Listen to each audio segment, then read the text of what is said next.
começar uma jornada longa no livro de Jó. E eu quero convidar você a abrir a sua Bíblia no capítulo 1 de Jó. Um texto que você conhece.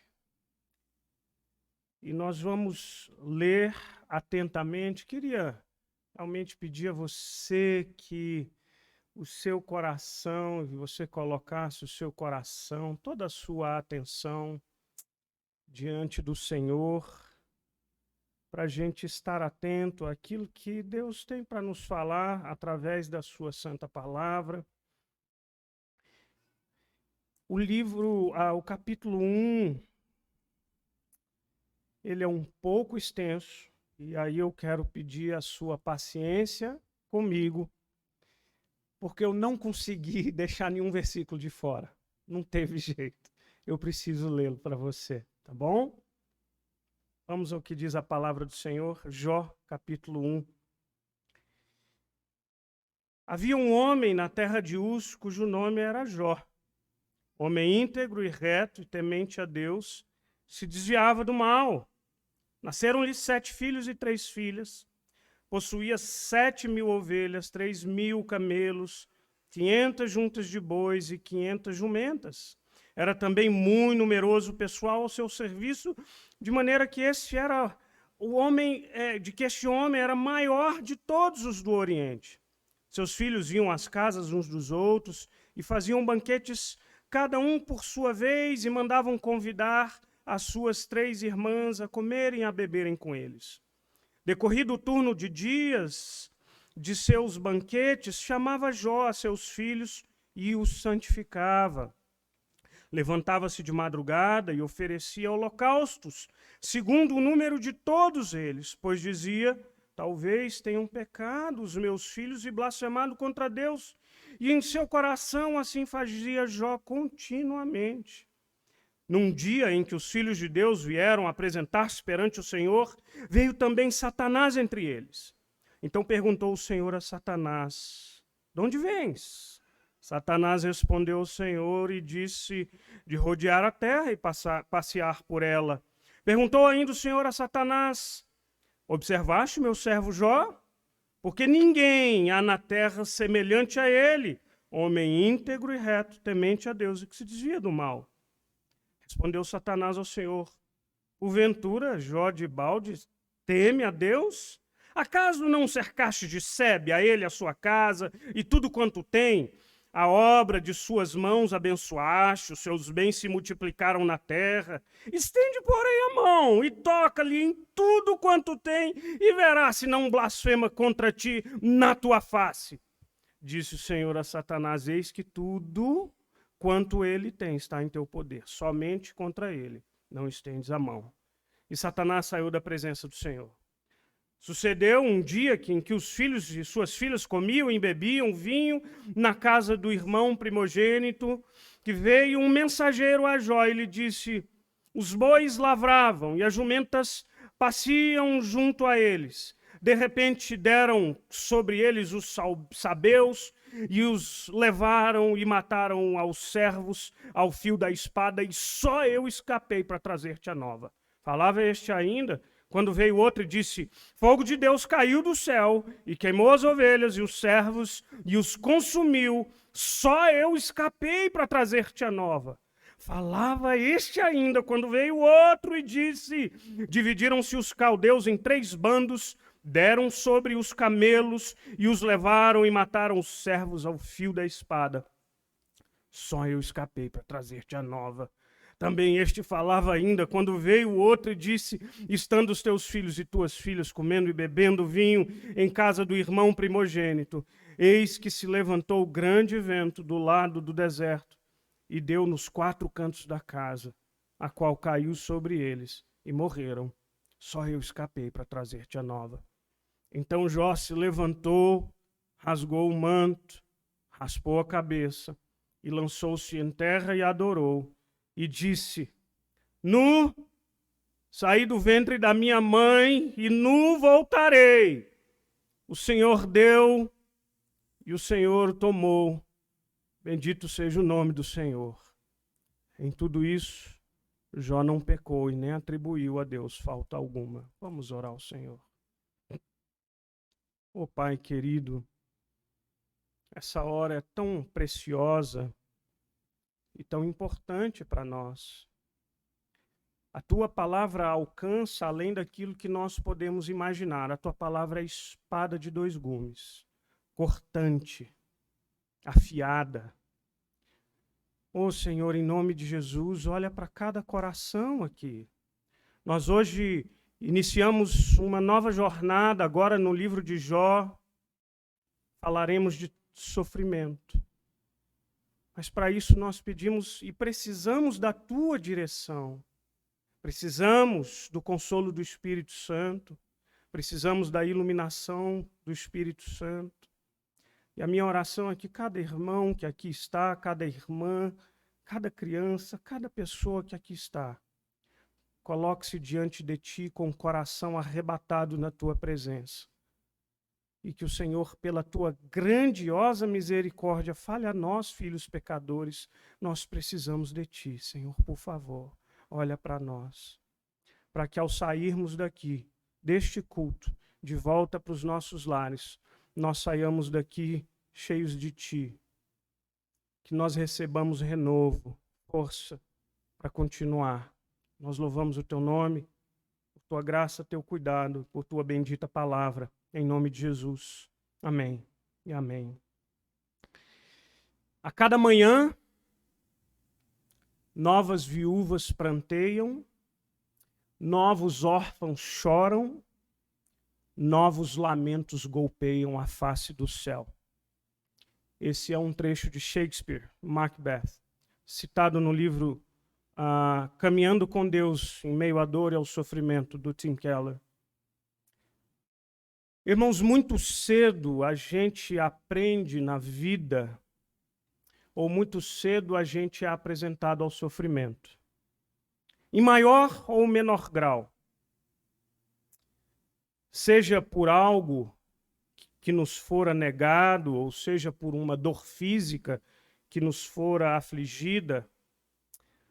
Mas o fato é que quanto mais a gente cresce, quanto mais a vida passa, mais nós vamos sendo expostos às mais diversas possibilidades de manifestação da dor. O nosso pranto não é só causado pelo sofrimento físico ou pela frustração de uma gratificação. Esse é o pranto infantil, né? Que a gente nega e a criança chora. Ou por aquele tapinha como forma de punição. O fato é que, aos poucos, a gente começa a experimentar dores mais complexas. A gente experimenta o que é saudade. A gente experimenta e começa a entender o que é frustração, o que é decepção. O fato é que a gente vai ficando com o paladar mais aguçado e pronto para experimentar diversos sabores da manifestação do sofrimento. Sabe o exemplo que me faz pensar, para que a gente entenda essa coisa gradativa da nossa vida? Eu me lembro que quando criança, um dos primeiros velórios que eu fui foi do tio Lázaro, irmão da minha avó. Mas sabe quando a gente é pequenininho e a gente vai num velório, você não entende muita coisa. Você olha de longe aquele caixão, você não tem muita proximidade com aquele que se foi, era um tio-avô com o qual eu pouco convivia, mas de repente eu via a pessoa chorando, e aí aquela criança às vezes chora, não tanto pela dor de quem perdeu, mas pela consternação de ver quem você ama chorando também. Aos poucos, a vida vai passando, e aí as nossas lágrimas, elas mudam. A gente aprende o que é a dor de perder quem a gente ama. A gente entende o que é o luto. uma separação. A gente passa a entender que a vida é muito mais complexa do que nós imaginávamos. Com o tempo, o sofrimento assume novas formas, novas maneiras de se manifestar, e a gente vai entendendo mais as palavras de Jesus quando disse: no mundo, vocês vão passar por aflições. Essas aflições são inescapáveis. Elas fazem parte das nossas vidas. O meu pesar, um deles, é que a gente vive em um tempo em que as pessoas entendem o conceito de felicidade de uma forma muito errada e muito equivocada. Se possivelmente você perguntar para alguém, para que esse alguém defina o que é felicidade, é possível e provável que essa pessoa defina felicidade como algo parecido com a ausência de problemas na vida. Tá? Tipo propaganda de Mastercard. Como é que era? Para todas as coisas, o Mastercard era a solução para quase tudo. Não é verdade? Nós não aceitamos o sofrimento como parte inerente na nossa vida. E essa é uma atitude infantil diante do sofrimento. Eu me lembro que quando as minhas filhas eram pequenininhas e a gente brincava de esconde-esconde, sabe como elas escondiam de mim? Assim, ó. Achou! E elas juravam que estavam escondidas, bastava tampar os olhos. É como se fosse um abracadabra e elas desapareciam. Ou senão, e entravam de trás da cortina, ficava aquela cortina barriguda e você nem imagina que tem nenhuma criança ali. E ela tem a convicção de que ela passou por um portal tipo Nárnia e desapareceu para um mundo secreto que só ela sabe onde é que é. Eu acho que a nossa negação do sofrimento é tão infantil quanto a infantilidade e a inocência de uma criança que faz assim. Mas o fato é que a vida passa e a gente vai percebendo que o sofrimento não pode ser negado. Semana passada, retrasado, escrevi um texto que a gente publicou no boletim da igreja, de uma situação que muito me marcou. E o que trouxe-me à memória esse texto é que num domingo, há 2 domingos atrás, pela manhã, eu estava num velório, assim como eu estava hoje de manhã. Eu estava num velório de manhã, à tarde eu saí do velório onde a gente estava ali para prantear, para sentir a dor, lugar de saudade, de lamento. À tarde eu estava celebrando um casamento. O extremo oposto, o lugar de celebração da vida, o lugar de esperança, de lugar de sonhos, separados por algumas horas. Percebe como é o retrato da vida? E então eu me lembrei, irmãos queridos, que há muitos anos atrás, um casal querido, que eram minhas ovelhas, a moça engravidou, uma gravidez muito aguardada, muito esperada, e com os primeiros meses de gravidez, há um exame que é feito, chama translucência nucal.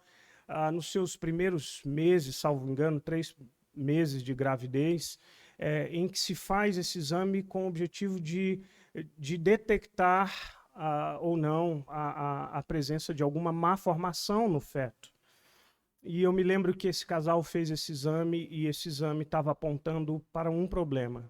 Eles então ficaram muito preocupados e nós chamamos a igreja e convocamos a igreja para orar e nós oramos e nos empenhamos em acompanhar esse casal até que em um dado momento fizeram exames complementares e a notícia médica era muito mais esperançosa, de que, olha, despreocupem-se. Então eles foram à frente da igreja, testemunharam da alegria da oração respondida.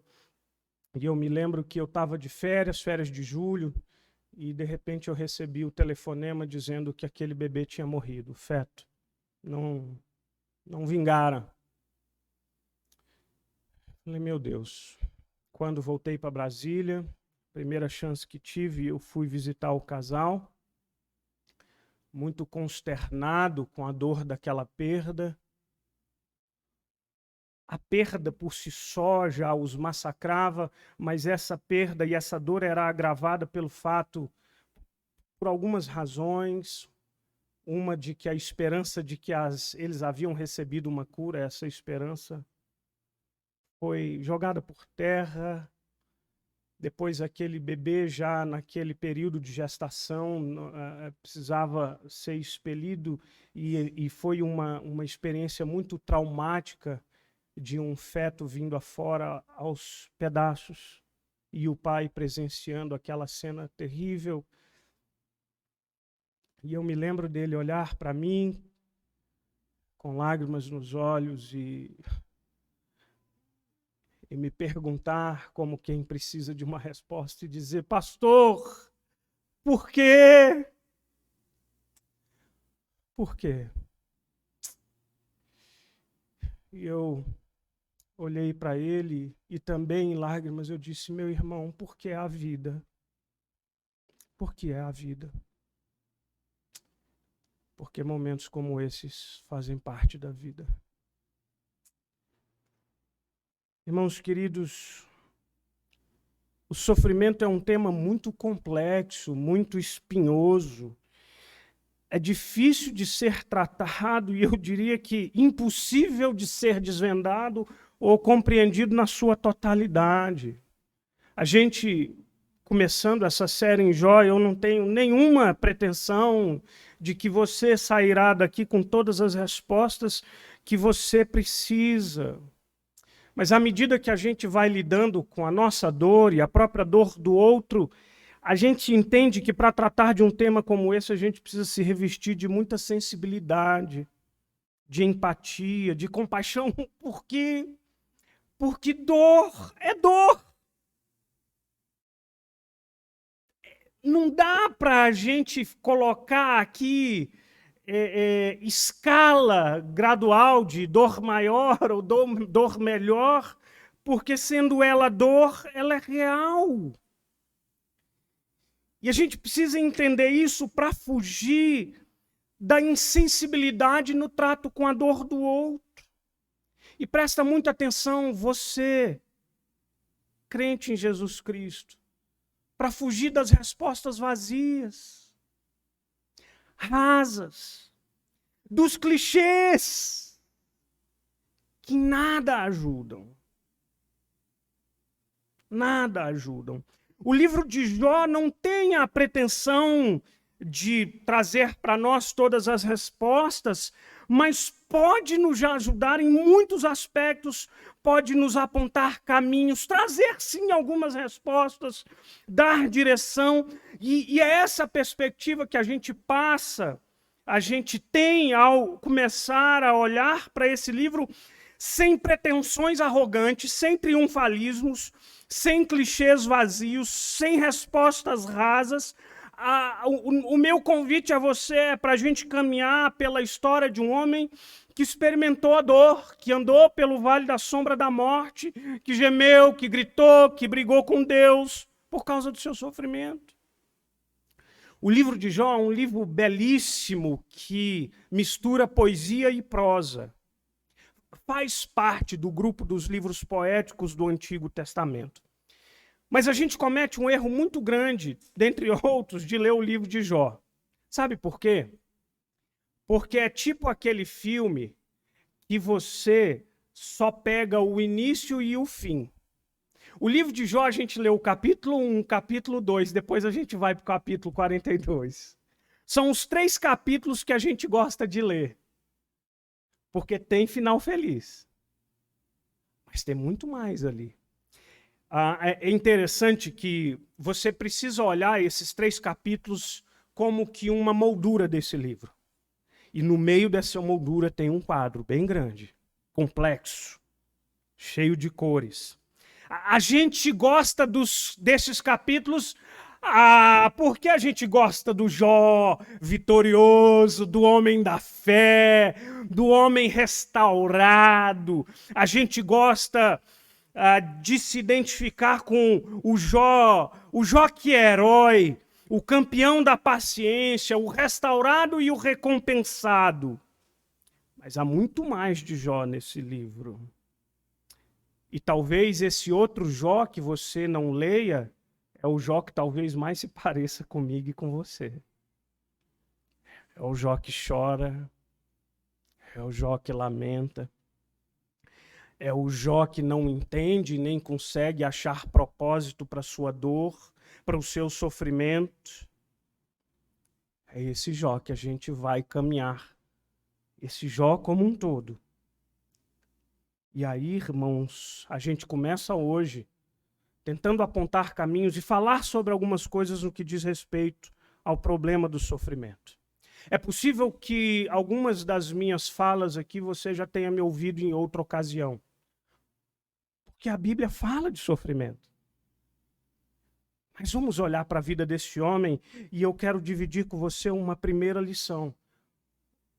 Algo que é muito importante, talvez uma constatação, mais do que uma lição.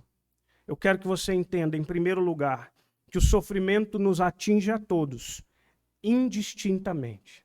Presta atenção nisso. Eu e você, crentes ou não, eu e você, cristãos ou não, eu e você, não importa a nossa confissão de fé, não importa a vida que vivamos, eu e você estamos igualmente sujeitos ao mesmo sofrimento.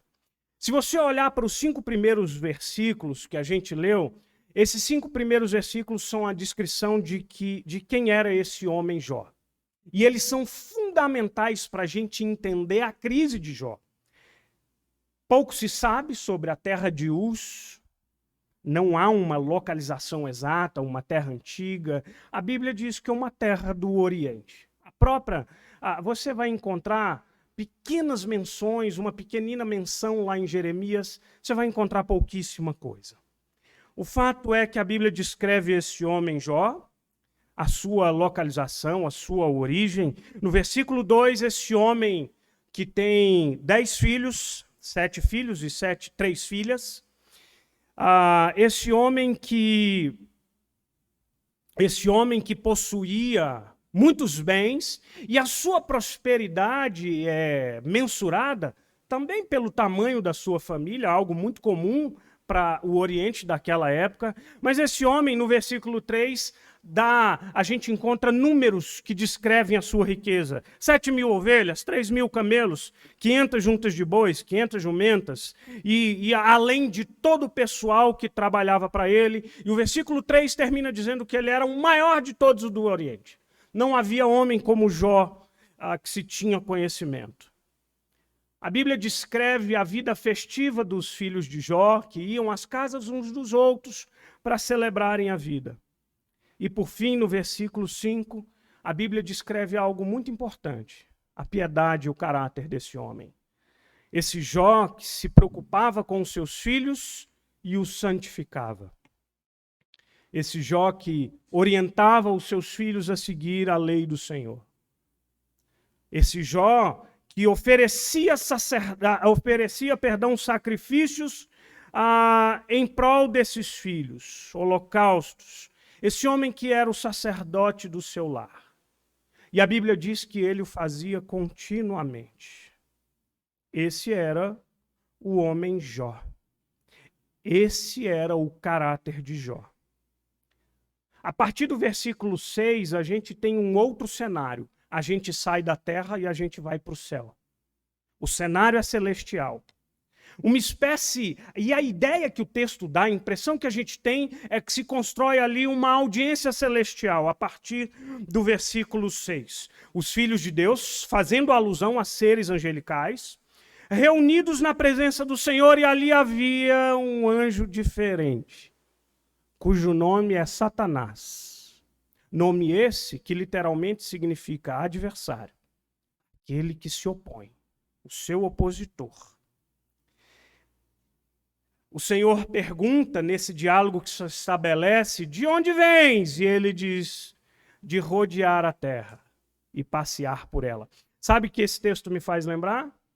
Me faz lembrar a descrição de Pedro, que diz que o diabo, nosso adversário, ele anda ao nosso derredor, procurando alguém para devorar. Ali está Satanás rodeando a terra. O Senhor também pergunta, você já viu esse meu servo Jó? E nas palavras de Deus, ele confirma o caráter de Jó. Ele era um homem reto, ele era íntegro, ele teme ao Senhor e ele se desvia do mal. Esse era o homem Jó. O Senhor atesta o seu caráter. Sabe por que é muito importante a gente entender essa figura de Jó? Porque depois de todos os problemas que Jó começa a enfrentar, a grande crise de Jó há uma grande crise no coração de Jó e nos amigos de Jó. A gente vai ver isso depois. Mas o fato era que a crise de Jó é que os amigos acusavam de que todos aquelas terríveis tragédias eram fruto de algum pecado que Jó não estava reconhecendo. E Jó se negava a dizer e se reconhecer como tal. Ora, a Bíblia atesta que esse homem era íntegro, era reto, ele era justo, temente ao Senhor e se desviava do mal. Sabe por que esses amigos pensam assim? Porque era muito bem estabelecido na cabeça do judeu daquela época, e não só daquela época, até nos tempos de Jesus, uma doutrina muito parecida com a atual teologia da prosperidade. O que chamávamos de teologia da retribuição, ou doutrina da retribuição. O que isso quer dizer? É meio que a doutrina causa-efeito. Você é temente, você é bom, você é reto, você segue a Deus, coisas boas vão te acontecer, você vai ser próspero. Você pecou, você será punido. Simples assim e equivocado assim. Jó não aceitava essa lógica, dizendo, não é, gente. Essa explicação não cabe, não se encaixa, não se harmoniza com a minha vida. Esse princípio tão simplista ou cartesiano de causa e efeito não funciona assim. Gente, essa convicção se estendeu por muitos anos. E eu não sei se você lembra, por exemplo, lá no Evangelho de João, no capítulo 9, Jesus caminhando e encontra um cego de nascença. E antes de Jesus curar aquele homem, os discípulos de Jesus já perguntam para ele, mestre, quem foi que pecou? Foi ele ou seus pais? Jesus ali quebra essa doutrina da retribuição. Ele diz, nem ele, nem seus pais pecaram. Jesus está dizendo, esse não é o problema. Não é essa a origem ou a causa da enfermidade desse homem. Mas foi para que se manifestassem nele as obras de Deus. Havia um outro propósito ali, não aqueles que eles achavam. Irmãos, a gente precisa entender uma coisa. A gente precisa entender que a gente vive num mundo quebrado, que é afetado pelo pecado. E o fato de eu e você sermos cristãos não nos transforma em seres angelicais imunes às dores desse mundo. Coisas boas acontecem a pessoas ruins. Coisas ruins acontecem a pessoas boas. E vice-versa. No mundo, repito, o lembrete necessário de Jesus, no mundo, vocês vão passar por aflições. Sabe uma coisa curiosa? E eu quero desafiar você a olhar para o seu coração. Nós constantemente aqui afirmamos que a salvação é pela graça e que não depende dos seus méritos, porque ela foi conquistada nos méritos de Jesus, e a gente glorifica a Deus por causa disso. Quando eu penso na salvação não meritória, quando eu penso que Deus me amou sem ser o motivo, a razão do seu amor, qualquer mérito que possivelmente ele tenha encontrado em mim, porque o meu coração é um coração pecador. Meu Deus, quando eu penso nesse presente divino, eu me alegro de Senhor, que amor é esse? Mas sabe uma coisa paradoxal, incoerente que acontece aqui no meu coração, possivelmente no seu também, é que no que diz respeito a receber o amor de Deus, eu não faço questão de usar os meus méritos. Eu recorro aos méritos de Cristo. Mas quando os problemas começam a aparecer na minha vida, aí eu olho para o meu coração e falo assim, Senhor, mas eu não merecia, né? Aí eu começo a buscar mérito. Você nunca teve essa sensação de que, puxa, não é justo? Não é justo. Eu faço tudo direitinho, eu vou domingo na igreja para ouvir o pastor Adriano pregar, eu até dou dízimo, e puxa vida, eu padecendo aqui, passando por tantos problemas, mas seja sincero com você, porque no meu coração eu confesso para você que lá no fundinho, lá no fundo, eu falo, Senhor, não é justo. Oh, irmãos, não é uma questão de justiça. O fato é que eu e você, e essa é uma lição que jamais a gente pode esquecer, não caia nessa lógica simplista. Problemas acontecem comigo e acontecem com você. Segunda lição para nós. Nem sempre eu e você encontraremos as razões do nosso sofrimento. Eu já disse que há essa tendência de a gente sentir-se injustiçado quando as coisas ruins acontecem com a gente. Há uma outra tendência, acho que também que é muito comum a nós, é que o sofrimento quase que invariavelmente nos leva a perguntar, Senhor, por quê? Eu acho que a nossa alma, ela encontra um pouco de alívio se ela consegue reconhecer algum propósito. E olha, eu quero ser muito claro para você, perguntar por quê não é um problema, tá? Não é um problema. Não é um pecado. Mas é que a gente tem a tendência de só aceitar as coisas quando elas se encaixam nesse quebra-cabeça de lógica aqui. Se não encaixa aqui na minha cabeça, não dá, eu não aceito. Mas eu reitero, o porquê o gemido da alma humana. O pastor Rafael começou o culto lendo um salmo de lamento. Você já parou para pensar quantas não foram as pessoas, ou quantos homens ou mulheres de Deus, que não levantaram ao Senhor o gemido da sua alma, dizendo, me explica, por favor, Senhor. Salmo 13:1, até quando, Senhor, esquecer-te-ás de mim para sempre? Até quando ocultarás o teu rosto de mim? Salmo 22:2, Deus meu, clamo de dia, não me respondes. Também de noite não tenho sossego.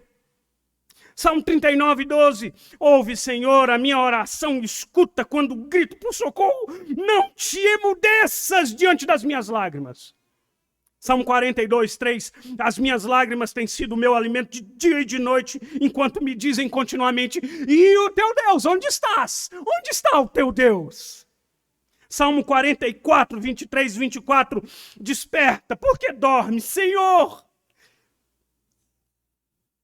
Por que dorme, Senhor? Não nos rejeites para sempre. Porque escondes a face e te esquece da nossa miséria e da nossa opressão. Ei, tem alguém aí? Salmo 88:14. Porque rejeita, Senhor, a minha alma e ocultas de mim o rosto. Ou você lembra da pergunta que o próprio Senhor Jesus levantou aos céus? Na sua mais extrema dor, Deus meu, por que me desamparaste? Irmãos, vamos voltar, Jó, e eu quero que você entenda uma coisa. Há um acontecimento descrito pelo narrador, acontecimento esse, que se passa lá na esfera celestial, que Jó desconhece. que eu quero dizer para você é que existem, para alguns sofrimentos, parece existirem boas razões e a gente gosta de explicar boas razões. Você acredita que eu já fui em velório e eu já vi consolador chegando para um enlutado e dizendo quase que praticamente com essas palavras: há males que vêm para bem? Consola. Consola. Tá, então talvez eu e você e a nossa alma se aquiete mais quando a gente, como hoje de manhã, eu fui a um velório já de uma senhora. A dor, a consternação é real, porque era uma pessoa tão querida, doce, maravilhosa, mas cujo coração não suportou, já frágil. E aí eu olho, parece que na minha cabeça se encaixa melhor.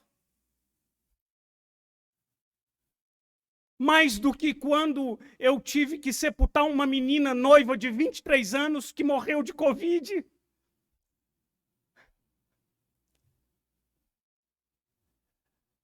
Você consegue alguma explicação razoável para isso? Você consegue olhar nos olhos daquela mãe e tentar propor alguma coisa que alivie aquela dor? Você não acha que o porquê que aquela mãe joga para os céus não reflete a dor sincera de um coração? Presta atenção numa coisa. O compromisso de Deus comigo e com você nunca foi o de te oferecer uma resposta, mas sim um alento. Percebe a diferença? Eu gosto demais. O C.S. Lewis escreveu um livro num dos seus momentos de dor. Aliás, ele tinha escrito um livro chamado O Problema de Sofrimento. Livro esse para o qual ele nos ajuda a entender propósitos acerca do sofrimento. Mas ele perde a sua esposa, Joy. Um casamento curto. E aí ele escreveu um livro chamado Anatomia de uma Dor. E aí ele não lidou tão bem.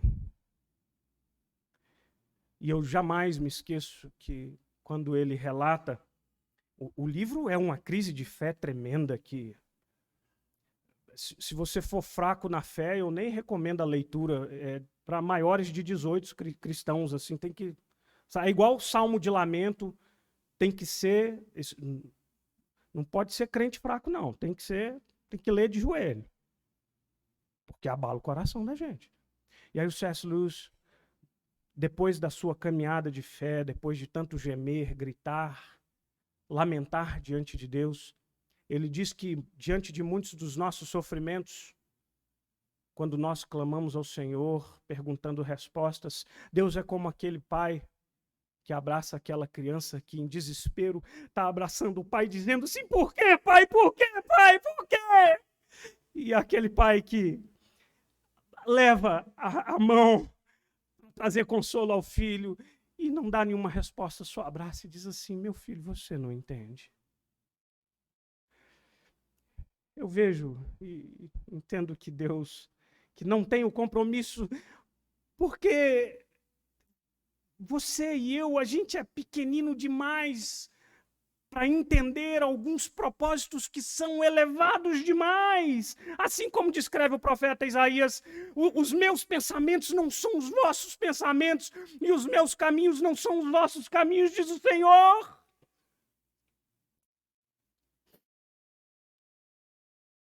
O compromisso de Deus conosco, a promessa de Deus para nós, nunca foi: vou explicar tudo o que vai se passar na sua vida. Mas a promessa dele é: eu estarei com vocês em qualquer momento da vida de vocês. E eis que estarei convosco todos os dias, até a consumação dos séculos. Ainda que eu ande pelo vale da sombra da morte, Deus está lá com a gente, caminhando na escuridão, amparando a nossa dor. Explicação é pequeno demais. A Evelyn Underhill, ela tem uma frase que eu acho maravilhosa. Ela diz assim: se Deus fosse pequeno bastante para o entendermos, ele não seria grande o bastante para o adorarmos. Irmãos, um alerta. Esse diálogo de Jó, quando a gente vai ler a Bíblia, a gente precisa entender aquilo que o autor se propõe a ensinar para nós. O autor aqui, inspirado por Deus, quando relata esse diálogo celestial, eu tenho a convicção de que o objetivo do autor não era dar uma descrição do que se passa nos bastidores celestiais, mas nos convidar a entendermos que os nossos sofrimentos, muitos deles, estão muito aquém do que a gente pode compreender. A questão aqui é: Deus tem propósitos distintos para cada um de nós. E a sua soberania reserva para si razões que muitas vezes ela não vai dividir com você. E eu estou dizendo isso para você porque eu já vi muita gente com crise de fé dizendo assim: não posso crer num Deus que no seu período de folga bate uma aposta com Satanás para jogar aflições na sua vida. Não é esse o contexto. Não é esse o propósito. Terceira lição para nós. A segunda lição, então entenda que há muito sofrimento na vida da gente para o qual você não vai encontrar respostas. Aquiete o seu coração com isso. Terceiro, Deus é soberano mesmo em meio ao nosso sofrimento. Versículo 12. Disse o Senhor a Satanás: eis que tudo quanto ele tem está em teu poder. Somente contra ele não estendas a mão. Satanás saiu da presença do Senhor. Bom, eu tenho falado de algumas reações que acredito serem comuns a nós diante do sofrimento.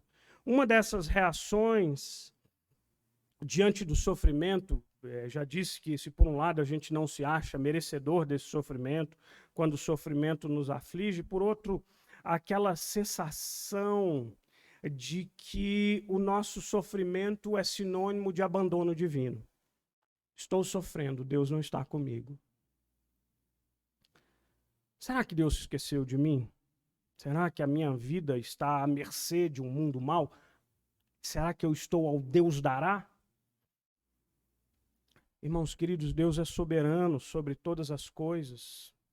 E a gente precisa entender que nada acontece sem a sua permissão.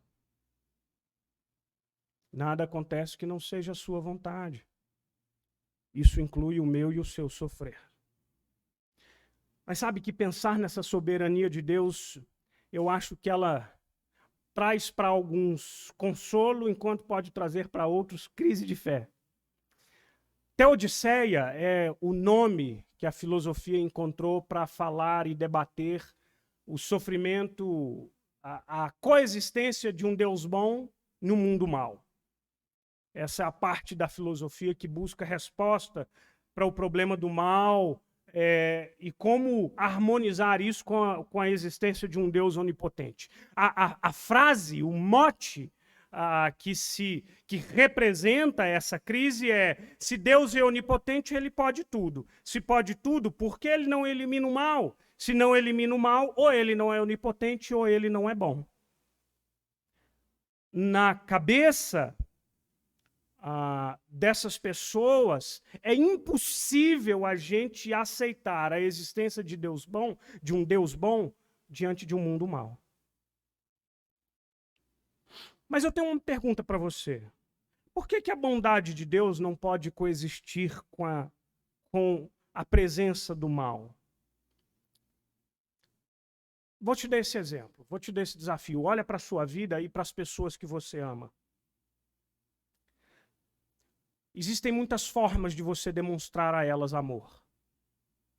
A minha pergunta para você é: a única forma de você buscar o bem, demonstrar amor, é poupando essa pessoa do sofrimento? Pais, pensem nos seus filhos. É o único jeito de amar o seu filho? É poupá-lo de um sofrimento? Aliás, pelo contrário, pais que amam seus filhos não são poucas as vezes que precisam dar uma dose de sofrimento para os seus filhos. Irmãos queridos, por outro lado, pensar e lembrar na soberania de Deus precisa trazer conforto para os nossos corações. Sabe por quê? Porque a gente precisa entender, olha que descrição que a Bíblia faz da ação do diabo. Irmãos queridos, o diabo não pode ir além daquilo que Deus permitir. Martinho Lutero disse que o diabo é um cão na coleira. Ele só vai até onde o Senhor estende essa coleira. A sua vida, e aí eu quero que você entenda bem isso, a sua vida está nas mãos daquele que tem todo o poder. A sua vida está guardada pelo Senhor dos Senhores. A sua vida está direcionada pelos atos soberanos de um Deus que nunca perde o controle de nada. Isso não é consolador para você? Isso não traz paz para o seu coração? Para o coração de Paulo trouxe. E ele traduz essas palavras, ou essa sensação, essa convicção de que Deus é soberano, lá em Romanos, no capítulo 8, dizendo assim: quem intentará acusação contra os eleitos de Deus? É Deus quem os justifica. Quem os condenará é Cristo Jesus, que morreu por eles e quem ressuscitou, o qual está à direita de Deus e intercede por nós. Quem nos separará do amor de Cristo? Será tribulação, angústia, perseguição, fome ou nudez, perigo ou espada? Como está escrito, por amor de ti somos entregues à morte todo dia e fomos considerados como ovelha para o matadouro. Em todas as coisas, porém, diz o apóstolo Paulo, somos mais do que vencedores por meio daquele que nos amou. Porque eu estou bem certo de que nem a morte, nem a vida, nem anjos, nem principados, nem coisas do presente, nem do porvir, nem poderes, nem altura, nem profundidade, nem qualquer outra criatura poderá nos separar do amor de Deus que está em Cristo Jesus. Sabe por quê? Porque sua vida está nas mãos dele.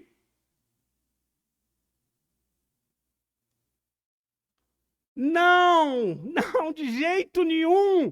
Tema mais do poder daquele que é o seu adversário, não o ignore. Porém, não o tema mais do que o poder daquele que é Deus eterno. Deus é soberano em todas as coisas. E para a gente encerrar, eu tenho um outro desafio para você. E eu quero convidar você a amar a Deus para além do seu próprio sofrimento. Irmãos, quando Deus reafirma para o diabo o caráter de Jó, homem íntegro, reto, temente a Deus, que se desvia do mal, o diabo questiona. E diz assim no versículo 9, porventura Jó debalde ama a Deus? A NAA tem uma tradução que eu acho mais clara, ela diz assim, será que sem motivo Jó teme a Deus? Aí nos versículos 10 e 11 o diabo diz, em outras palavras, o Senhor colocou nele um muro de proteção, tudo que o homem põe a mão é abençoado, filhos e filhas, animais, servos, tira tudo que ele tem, vamos ver se ele te ama. Sabe o que o diabo está insinuando? Ele não te ama. Ele ama aquilo que você dá a ele. Ele não ama o Senhor das bênçãos, ele ama as bênçãos do Senhor. E eu quero fazer essa pergunta para você. Você ama a Deus como ele deve ser amado? Ou o seu amor a Deus está condicionado ao seu bem-estar? Sabe por que essa pergunta eu e você precisamos nos fazer com frequência? Por algumas razões.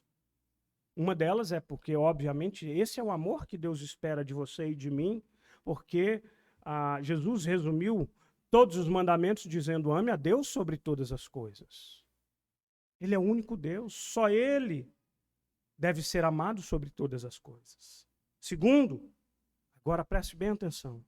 Somente amando a Deus mais do que todas as coisas, você estará seguro diante de qualquer dor ou perda que você possa enfrentar. Você entende isso? Deixa eu tentar te explicar. Ame os seus filhos mais do que a Deus. Ame o seu trabalho mais do que a Deus. Ame o seu dinheiro mais do que a Deus. Aquilo que o seu coração ama é aquilo que para o qual ele se devota. Esse seu coração irá se prostrar diante do objeto do seu amor. Você vai se dedicar com as suas forças. Mas se um dia você perder aquilo que ama, você terá perdido tudo aquilo que você tem. Sabe qual é o resultado? Desespero. Tim Keller, em outras palavras, no livro Deuses Falsos, ele diz assim: o coração humano pega coisas boas, como a carreira de sucesso, amor, bens materiais e até a família, e as torna coisas essenciais. De último valor, nossos corações deificam como o centro das nossas vidas, porque nós pensamos que elas podem nos dar significado e segurança, se não as alcançarmos. É por isso que John Piper diz que você precisa amar a Deus mais do que tudo que a vida possa te dar, e mais do que tudo que a morte possa te tirar. E a minha pergunta para você é: você ama a Deus desinteressadamente, de todo o seu coração? Irmãos, somente esse amor te manterá seguro e firme. Este amor não te poupará de aflições, mas te dará força para superá-las. Este amor não te livrará da tristeza, mas não permitirá que a sua alma afunde em desespero. Depois que Jó recebeu a notícia de tudo aquilo que ele tinha perdido, a reação de Jó, no verso 20, nos chama a atenção. Jó se levantou, rasgou o seu manto, rapou a cabeça, lançou-se em terra e adorou. Rasgou o manto para expressar a sua dor, raspou a cabeça, como era o costume, como um gesto de lamento, lançou-se na terra como um ato de humilhação e adorou a Deus como um ato de entrega. Nu eu vim a esse mundo, nu eu sairei deste mundo. Deus deu, Deus tomou. Bendito seja o nome do Senhor. Irmãos, essa oração contém gratidão, apesar das situações. Essa oração reconhece as fragilidades e nos leva a uma rendição como ato de dependência ao Senhor. Concluo aqui dizendo a você que eu tiro as sandálias dos meus pés para falar sobre o sofrimento. Você certamente tem gemidos que eu desconheço. Tem medos guardados somente no seu coração. Tem pavores que te assolam. Mas como eu disse no início, não temos a pretensão de trazer todas as respostas, mas buscar em Deus direção para as nossas vidas. Sempre haverá gigantescos porquês gritando dentro de nós. Porquês que você possivelmente não encontrará resposta. Mas duas coisas eu te convido a fazer para a gente encerrar aqui. Primeiro, você não está sozinho. A gente sofre com o sofrimento de Jó, não é verdade? Eu fico angustiadíssimo. Como pode, Senhor? Ele foi homem justo, mas presta atenção. Jó foi homem justo, Jesus foi homem perfeito. E ainda assim ele sofreu muito mais. E embora nem sempre vamos encontrar a solução para os nossos problemas. Uma coisa é certa que você pode encontrar. Você encontrará amparo nos braços consoladores daquele que sabe o que é sofrer. Você não está só no seu sofrimento. Jesus sabe qual é o gosto amargo de um pranto de sofrimento. Eu gosto demais da frase do Richard Baxter, que escreveu um hino que diz: Cristo não me conduz por nenhum aposento mais escuro do que aquele que ele próprio percorreu.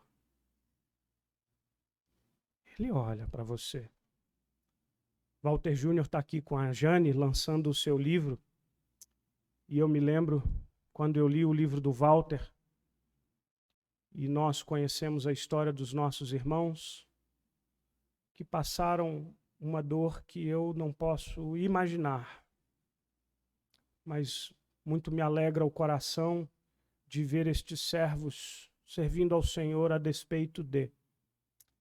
Walter e Jane, eu jamais me esqueço que num trecho do livro do Walter sobre sofrimento, quando no coração dele a pergunta é: onde é que estava Deus quando a sua filha morria? A resposta do Espírito ao seu coração é: no mesmo lugar que ele estava quando o filho dele era crucificado. Ele não está impassível às suas dores.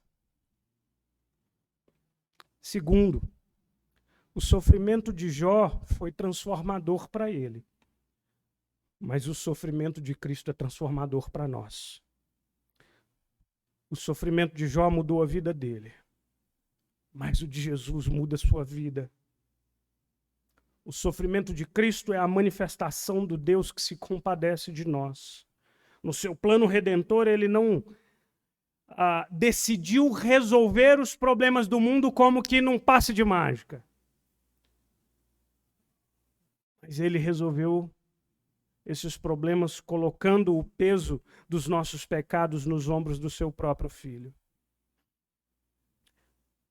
Nas pisaduras dele, nós somos sarados.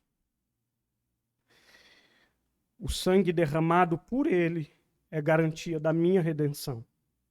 A dor sofrida por ele é a garantia de que um dia, presta atenção nisso, você que luta contra os gemidos da alma, você que tenta desistir da caminhada, você que lamenta no caminho, o sangue de Jesus é a garantia de que um dia ele enxugará dos olhos todas as nossas lágrimas.